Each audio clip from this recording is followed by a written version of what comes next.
Hi అండి. రీసెంట్గా మేమైతే ఒక టెంపుల్కి అయితే వెళ్ళాము, అమ్మవారి టెంపుల్కి. ఇదే కాటేరమ్మ టెంపుల్ బెంగళూరులోని హోస్కోటే ఏరియాకి దగ్గరగా ఉంటుంది. మనం హోస్కోటే దాకా వెళ్ళిన తర్వాత కొంచెం లోపలికి వెళ్లాల్సి వస్తుంది.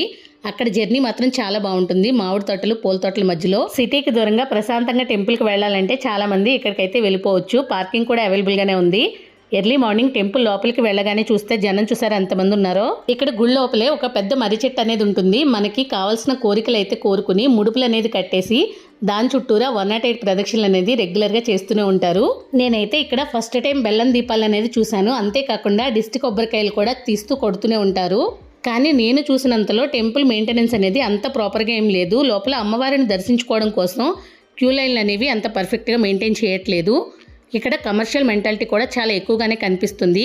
కాకపోతే అమ్మవారు అనేది ఇక్కడ స్వయంభూగా వెలిచారని నేనైతే విన్నాను. అందుకని మనం కంపల్సరీ ఒక్కసారైనా దేవతను దర్శించుకోవాలి.